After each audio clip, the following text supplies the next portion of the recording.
En ce moment même, il y a 7 ans, l'Ukraine s'enflammait. En 2013, Viktor Yanukovych est au pouvoir depuis 3 ans. L'ancien pays membre de l'Union soviétique est en discussion depuis quelques années avec l'Europe pour arriver à des accords de libre-échange perçus comme une lueur d'espoir par pas mal d'Ukrainiens. Mais au début de l'hiver 2013, le gouvernement annonce brusquement l'arrêt des négociations avec Bruxelles au profit d'un rapprochement avec Moscou. Le volte-face dans une Ukraine en pleine crise économique et rongée par la corruption ne passera pas. Kiev se soulève, démarre alors une véritable révolution, l'Euromaïdan. Dès que l'annonce tombe, des dizaines de milliers de manifestants occuperont la place de l'indépendance dans le centre de la capitale. La seule réponse qu'apportera Viktor Yanukovych sera la force et la censure. C'est le début de mois de manœuvres politiques bancales et d'une escalade de la violence. Le 22 janvier 2014, alors que les manifestations ne désemplissent pas, Sergueï Nigoyan et Yuri Verbitsky seront les premiers morts du soulèvement. Un tué par balle et l'autre tabassé à mort. Face à l'autorité, le mouvement se radicalise et de ce que m'ont expliqué certains ayant participé, mourir était devenu une option. Par moins 10 degrés, la place du Maïdan, qui ressemble désormais à une forteresse, brûle jusqu'à ce que la violence atteigne son apogée fin février. Les Berkouts, la police anti-émeute, ouvrent le feu à l'AK-47. Pire, des snipers dont l'origine est encore aujourd'hui très floue balayent de leurs chargeurs les rues qui sont devenues de véritables champs de bataille. Yanukovych perd complètement le contrôle et est obligé de fuir dans la nuit du 21 février en hélicoptère jusqu'en Russie où il séjourne encore aujourd'hui. L'Euromaïdan est spécial parce que pendant que chez nous beaucoup songent à la quitter, cette révolution est la seule connue en faveur de l'Union européenne. Et si vous voulez en savoir plus, allez mater les documentaires Winter on Fire qui est dispo sur Netflix, il est incroyable, et ou All Things Ablaze réalisé par un Ukrainien et qui lui est dispo gratuitement sur YouTube et qui tous deux traitent du Maïdan. Maintenant qu'on a dit ça, on oublie un joueur dans la partie. La Russie. Pendant que l'Ouest et la capitale se soulèvent pour l'Europe, deux régions, elles, ne l'entendent pas de cette oreille. Russophone et frontalière du plus grand pays du monde, la presqu'île Crimée, que vous connaissez sans doute, et le Donbass, bien moins connu, ne veulent pas du tout du Maïdan. Profitant complètement du chaos ambiant, Poutine enverra des soldats russes en Crimée organiser un référendum pour déclarer son indépendance du reste de l'Ukraine, puis son rattachement à la Russie. Sans un seul tir, il s'offrira 26 000 km² de territoire, une énorme côte sur la mer Noire et Sébastopol, un port plus que stratégiquement crucial. Forcément, il y en a quelques-uns à qui ça a donné des idées. Tout juste un mois plus tard, les séparatistes ukrainiens pro-russes du Donbass y voient l'opportunité de faire de même. Les deux plus grosses villes de la région, Donetsk et Lugansk, déclarent à leur tour leur indépendance, mais cette fois-ci, l'Ukraine ne se laissera pas faire et envoie son armée reprendre la zone. La Russie, elle, fournira en armes les séparatistes qui seront rejoints par des volontaires selon Moscou. Ça c'est sur le papier, parce qu'officieusement, des dizaines de preuves et de multiples sources locales rapportent que des soldats bien entraînés et eux bel et bien de l'armée régulière russe se seraient aussi retrouvés sur le front pour combattre les Ukrainiens, notamment en 2014-2015, ce qui est aujourd'hui formellement nié par le Kremlin. C'est ce qu'on appelle, dans le jargon, une douille. De 2014 à 2015, la guerre dans le Donbass est un massacre en règle avec milices, parfois d'extrême droite, et armée ukrainienne d'un côté, et séparatistes pro-russes et véritables russes de l'autre. C'est tellement chaotique que l'horreur ira jusqu'à éclabousser le reste du monde avec la destruction par erreur du vol civil international MH17 par les séparatistes pro-russes de Donetsk avec un missile sol-air, lui acheminé de Russie, ayant conduit à la mort de plus de 300 personnes, dont 80 enfants. C'est une des rares fois où le conflit a été largement médiatisé. Il pleuvait littéralement des morts dans les champs. Les coupables continuent de nier. Depuis, les cessez-le-feu se succèdent sans jamais être réellement respectés. Quant au dernier président en date de l'Ukraine, Volodymyr Zelensky, qui était d'ailleurs une star de télé ukrainienne dans laquelle il interprétait le président. Voilà, je trouvais juste l'info marrante.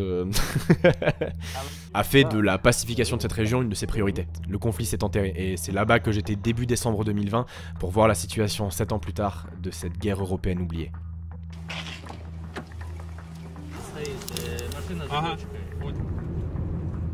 Je vais enlever ma tête, c'est pas la priorité je pense pour cette vidéo. Pour arriver dans le Donbass, il faut atterrir à Kiev qui est à plus de 700 km. Puisque l'aéroport principal de la région, celui de Donetsk, n'est plus qu'une ruine. Et avec les routes du coin, il faut rouler genre 10 heures pour atteindre la région. Mais quand vous y êtes, vous le savez de suite. C'est la région industrielle du pays. Elle est jonchée de mines de charbon, parfois clandestines, réputées parmi les plus dangereuses au monde. Mais aussi d'usines d'acier et de coke. Pas la drogue, j'ai pas non plus compris au début. L'ignorance. Mais un combustible très polluant aux cheminées qui crachent flammes et fumées en permanence. L'horizon est aussi dentelé de terrils, des collines artificielles de résidus miniers comme on en trouve aussi dans le nord de la France. C'est beaucoup de grandes routes sans lumière, de petits villages et surtout, y a quelque chose qui trompe pas. On va voir un avant-poste sur le chemin, il y en a énormément pour aller vers Donetsk. Et le truc c'est que pour les filmer c'est compliqué parce que, évidemment pour des raisons de sécurité et par paranoïa, ils sont pas très chauds les 3/4 du temps. Mais ceux-là, après 3 heures de négo, ont bien accepté, donc on va vous montrer à quoi ça ressemble partout sur la route dans le Donbass. Eux ne sont pas des militaires. Les checkpoints en arrière sont gardés par la garde nationale qui appartient en Ukraine au ministère de l'Intérieur. Tous les véhicules y passent, vérification des papiers, du coffre, des intentions et de la direction. Tu ralentis et t'attends qu'ils te fassent signe d'avancer. Et t'évites de plaisanter, ils sont bien équipés. Je suis deg, j'ai même pas pu le filmer, mais il y a carrément un des gardes à ce checkpoint qui s'est pointé avec un Dragunov en bandoulière. Chaque checkpoint est différent, mais plus tu approches du front, plus il se multiplie et t'as pas une route qui est épargnée. Puis pour limiter les options de passage, certains axes ont juste carrément été explosés, mais même là c'était surveillé.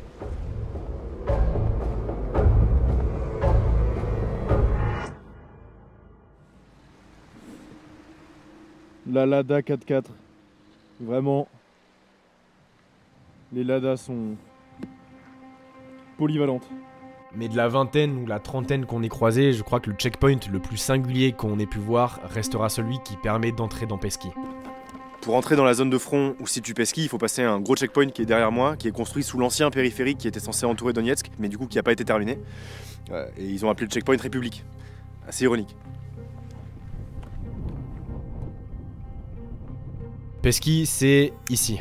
C'était un village de la banlieue de Donetsk, de ce qu'on m'a expliqué, vivaient ici essentiellement les plus fortunés qui voulaient s'éloigner du centre-ville. Et depuis le début du conflit, c'est un des villages où les tensions et la violence ont fait le plus rage. Peski est comme une percée ukrainienne un peu trop proche de Donetsk dans la ligne de défense séparatiste. Donc on est arrivé à Peski, c'est une ville qui a été récupérée des mains des séparatistes en 2014. Il n'y a plus que 11 civils qui vivent par ici, et c'est une ligne qui est vraiment très proche de Donetsk. Et je vais vous montrer aussi un peu l'état de la ville, parce qu'il n'y a plus grand chose.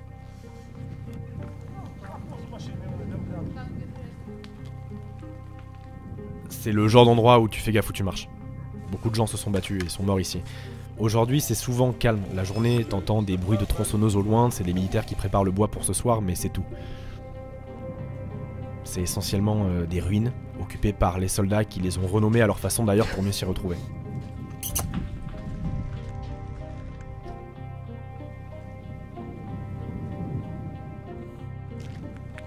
Donc après un saut par l'état-major que je peux évidemment pas vous montrer, on est parti escorter d'Ibiza, et je vous avais prévenu, direction Paris. Ils se sont dit que c'était une image symbolique et tout, c'était cool. Et oui, non, moi non plus, du coup je m'attendais pas du tout à aller à Paris en plein sur le front de la guerre ukrainienne. Paris, c'est leur position la plus avancée.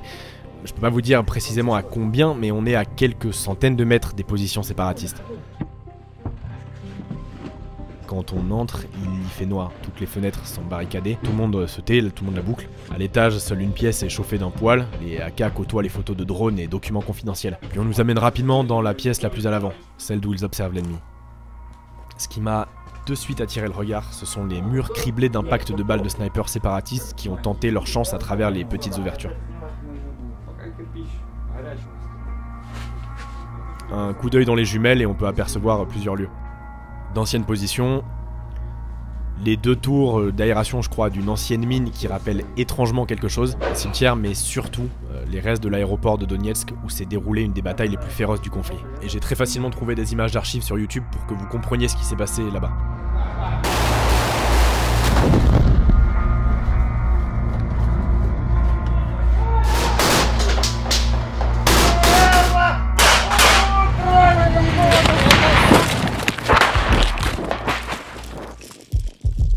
Ensuite, on nous a amené à Chapiteau. À un certain point dans Peski, les seuls chemins à emprunter, comme tu vois, ce sont dans des tranchées qui lient les positions entre elles. Marcher à même le sol, c'est beaucoup trop s'exposer. On s'est super bien entendu avec les gars là-bas à blaguer sur leur chien Rex qui apparemment est particulièrement con. Et surtout avec celui qui commandait. Son pseudonyme c'était Zombie et apparemment le soir on pouvait jouer aux jeux vidéo ici les quelques heures où il y avait l'électricité. Stop. Faut pas m'en dire beaucoup plus. Chose très rare, nous dormirions sur le front. Officiellement, pour essayer d'entendre des tirs, 3 jours plus tôt, des séparatistes étaient venus provoquer le chapiteau en pleine nuit. Officieusement, on me propose une partie de jeux vidéo.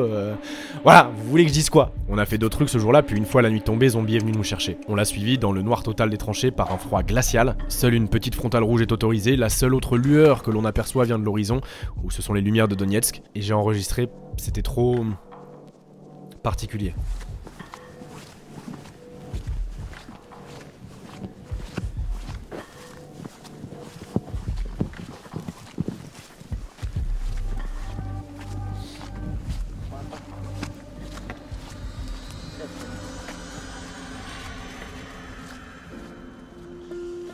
Tadam, notre chambre pour la nuit. Ce sont des dortoirs dans un ancien salon. Il y avait même un type installé dans un vieux sauna. Faut pas être claustro. Dehors, on nous a montré les toilettes ou même l'abri souterrain qui ne se trouve qu'à la frontale. Dans le noir, c'était tout, enfin t'oublies quoi. On a mangé et après on avait du temps à tuer, donc ils m'ont fait essayer la vision nocturne. Ça marche, je dois dire, super bien. En même temps, quelque part, vaut mieux. Enfin, heureusement quoi.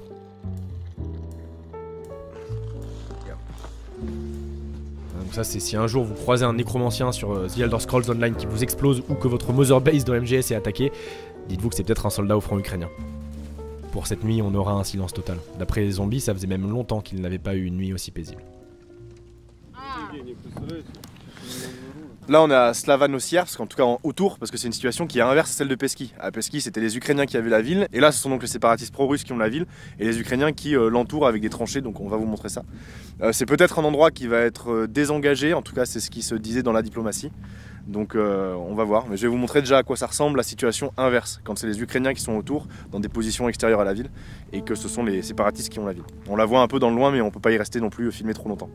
Ici la situation est différente, et l'ennemi aussi d'ailleurs. Les séparatistes se divisent en deux républiques, celle de Donetsk et celle de Lugansk. Les deux ne sont pas en conflit, mais pas non plus identiques. Slaviano-Serbsk, là où on se situe, est sur le front de Lugansk. Pour atteindre des positions comme celle-ci, c'est énormément de routes dans la forêt sur du bitume exécrable, avec des radios séparatistes en fond qui diffusent des discours de Lénine entre deux sons soviétiques.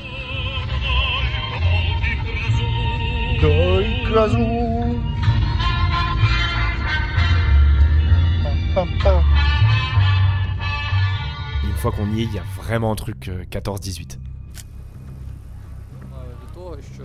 Le commandant, lui, que vous voyez, il est très jeune, il a 21 ans. Il était adolescent quand la guerre a commencé, on a discuté, et il nous expliquait que tenir une ville en joue, c'est très compliqué. Déjà parce que ses défenses sont plus fragiles que les immeubles d'en face, et puis surtout, il y a des civils.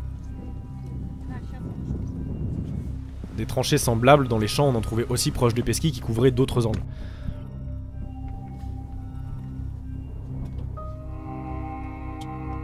Les soldats s'enterrent, souvent accompagnés de chiens qui traînent là et qui sont devenus les leurs.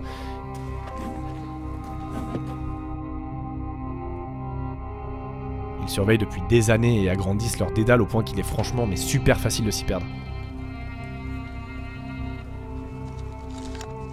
Pour que vous compreniez mieux, il faudrait que je puisse vous le montrer depuis les airs, mais bon, pour des raisons évidentes de sécurité, c'est impossible d'envoyer le drone sur la ligne de front. Mais heureusement, il y a un plan B. Un peu partout dans le Donbass, on trouve d'anciennes positions maintenant abandonnées ou des restes de la seconde ligne. C'était des défenses construites en 2014-2015 en prévision d'une progression trop forte des séparatistes. Bon, au final, elles n'ont jamais servi.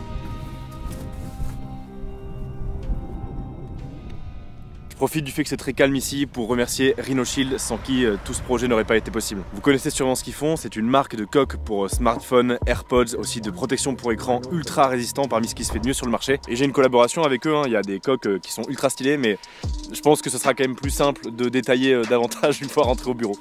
Tadam!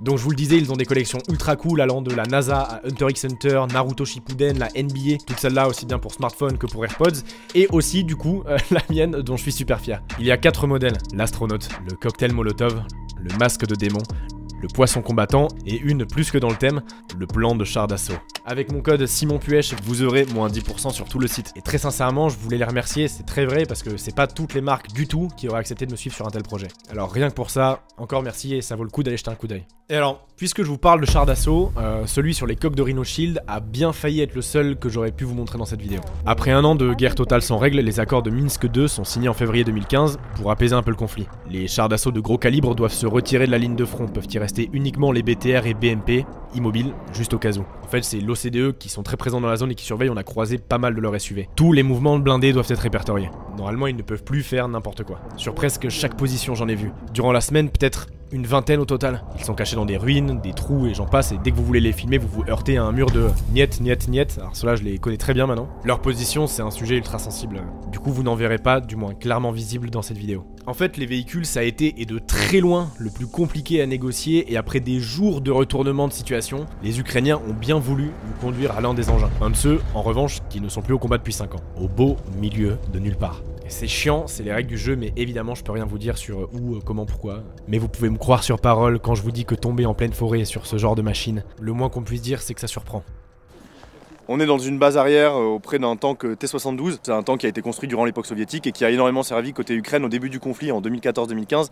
Mais depuis les accords de Minsk, ils ne sont plus sur la ligne de front, ne sont plus utilisés en combat. Les équipages continuent de s'entraîner par contre, et si jamais l'ordre est donné, ils sont complètement opérationnels et peuvent très bien partir se battre. C'est un beau bébé quand même, c'est assez impressionnant à voir en vrai quoi. 500 litres au 100, hein. Voilà, c'est l'écologie. Celui-ci date de 1983 et nécessite un équipage de 3 personnes. Et eux d'ailleurs, et les 2 autres chars qui composent leur trio, ont été 3 fois meilleurs tankistes d'Ukraine. Le début de la guerre par rapport à maintenant, c'est comme comparer l'enfer et le paradis selon ses mots. À l'époque, pour vous dire, il a vécu 2 mois entiers d'affilée dans le T-72. Et pour info, anecdote, il peut faire plus de 60 degrés dans le ventre de la bête en plein été. J'ai demandé et chaque équipage a son propre véhicule, ils le connaissent par cœur. J'ai aussi demandé ce qu'ils affrontaient à l'époque en face, et souvent les mêmes modèles ou alors des T-64 soviétiques de ce qu'ils me racontaient. Et ça, chez les séparatistes, c'est du matériel complètement fourni par la Russie. Et en plus de ça, quand le Donbass est passé séparatiste, au milieu du bordel et de la confusion, certains membres de l'armée régulière se sont barrés, donc les ont rejoints, embarquant avec eux du matos, des armes, des véhicules et j'en passe. Ils nous ont aussi expliqué que l'avantage d'avoir un char d'assaut plus vieux que l'écrasante majorité d'entre vous, c'est qu'il est très peu composé d'électronique, et que par conséquent tout est plus facile à réparer sur place. Et à ce propos, moi il y a un truc qui m'a vraiment interpellé quand je le regardais, ça, ce que vous voyez là, ces grosses griffes, c'est un truc sur lequel le char ne ferait pas long feu. Surtout en Ukraine. Selon l'ONU, l'Ukraine de l'Est est un des territoires les plus minés au monde. Et ça, du coup, ça sert à les retourner. Des sapeurs de l'armée ukrainienne ont même pris le temps de nous montrer l'enfer qui se cache dans la terre du Donbass. Dans un champ vers Pesky. Et alors là, t'en as pour tous les goûts. De l'anti-char, de l'anti-personnel, avec des systèmes de pression, d'autres à fil. Il y en a même comme celles en forme de tige qui sont plantées à distance puisque tirées comme des roquettes. Alors, sur leur ordi, ils ont pris quelques photos de leurs trouvailles et franchement, autant sur certaines ça va, autant il y a des fois, faut vraiment s'y prendre plusieurs fois avant de repérer le piège. Pour les trouver, ils ont une sorte de détecteur de métaux. Une fois repérés, ils les marquent d'un petit drapeau et au choix, ils les font sauter en tirant dessus. Ça m'a achevé quand ils ont dit ça. En même temps, tu me diras, c'est une technique, mais bon, je m'attendais pas à ça quoi. Ou pour certaines des plus grosses, ils les retournent à l'aide d'une sorte de grappin qu'ils appellent un chat.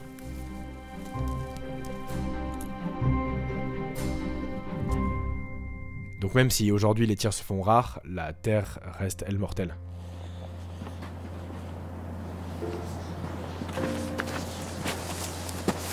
Donc là on est dans la région de Lugansk, dans un cimetière militaire au milieu d'un cimetière lui normal beaucoup plus grand.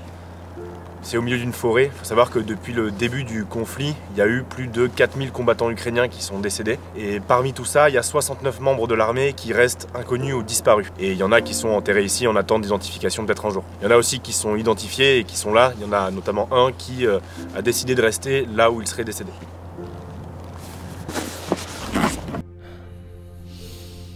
Parce qu'au-delà de tout, c'est ça la réalité. C'est une guerre qui, en quelques années, a ôté la vie d'au moins 13 000 personnes, et autant de familles détruites. Même si c'est calme, des vies continuent d'être balayées. Les pertes militaires, séparatistes et ukrainiennes se valent. Tout comme les pertes civiles. Plus de 3000 d'entre eux sont morts. Et c'est sans parler des plus de 2 millions de personnes qui ont dû fuir les combats. D'autres, comme à Pesky, restent, et on a été en voir. À Marinka, une autre ville sur la ligne de front. On était allé là-bas voir 3 personnes. D'abord, Misha et sa maman Luba, qui habitent dans la zone grise. C'est le nom du territoire entre les positions séparatistes et les ukrainiennes. Littéralement là où personne peut garantir votre sécurité. Sur ces images, elle est plongée dans le brouillard. Et pour eux, c'est ça le quotidien. La traversée tous les jours pour que Misha aille à l'école côté Ukraine. Ils nous ont expliqué qu'ils ne seraient pas contre partir, mais bon, il faut de l'argent pour ça. Dans le coin, ils nous ont dit ne plus être qu'une poignée, et qu'avec le temps, Misha avait 7 ans quand ça a commencé, bah ils s'y sont fait, ça les ferait même plus. On l'a accompagné à l'école, où tout semble finalement presque normal.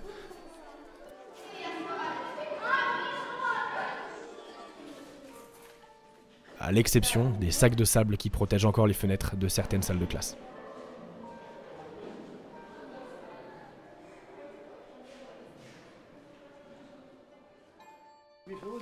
On est à Marinka chez Sergueï et c'est un des habitants qui habite le plus proche de la ligne de front actuellement.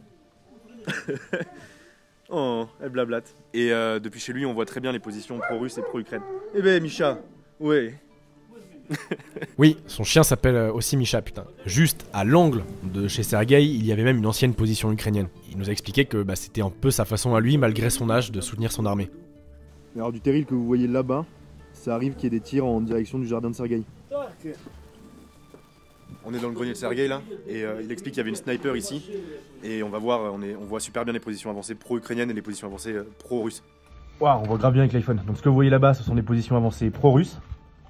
Et si on dézoome un petit peu, ce que vous voyez ici, ce sont les positions avancées pro-ukrainiennes. Donc ils sont vraiment pas très loin quoi. Спасибо. Ой, давай хоть бы більше трошки. À base de raisin et ok. Вадик, мені теж їхати. Как сам сказал бы, хорошо, чертовка. Eux restent, tous pour différentes raisons. Mais tous en ont encore une, après 7 longues années d'être ici.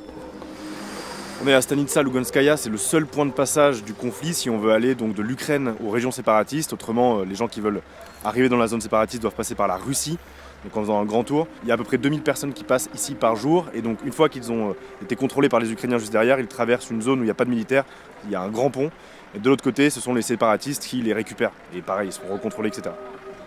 Le seul point de passage encore actif d'une ligne de front de plus de 400 km. Le Covid a joué dessus, normalement ils sont un peu plus nombreux. Il y a encore un dialogue. Kiev, Donetsk, Lugansk et Moscou négocient pendant que les soldats eux attendent. C'est une guerre qui se gèle, qui selon tous n'est pas prête de s'arrêter tant les enjeux sont énormes. Le Donbass n'est sûrement qu'une porte d'entrée pour la main russe sur l'Ukraine. Mais de ce que j'ai beaucoup entendu, ce qui m'a le plus frappé, c'est une phrase que beaucoup de personnes ont. De mon fixeur, de militaires, de journalistes locaux, de civils. Personne, aucun d'entre eux, malgré le voisin russe, n'aurait imaginé un jour voir la guerre dans leur pays. On ne parle pas d'Afrique, d'Asie, d'Amérique latine, mais d'Europe. 4 heures de vol depuis Paris maximum. C'est derrière la putain de porte d'à côté que résonnent les calaches et l'artillerie. Je trouve le conflit dans le Donbass très spécial. Non seulement pour ce de quoi il est parti, la fracture d'une population entre son histoire passée et sa vision d'aujourd'hui, mais aussi parce qu'il nous rappelle à quel point la paix est fragile. Que la guerre en tant qu'échec de la diplomatie n'est jamais très loin. Que rien, même si ça fait mal de l'entendre, mais qu'absolument rien, et encore moins la paix, n'est acquise. Et les jours où il vous arrivera d'en douter, repensez à eux. Repensez au Donbass.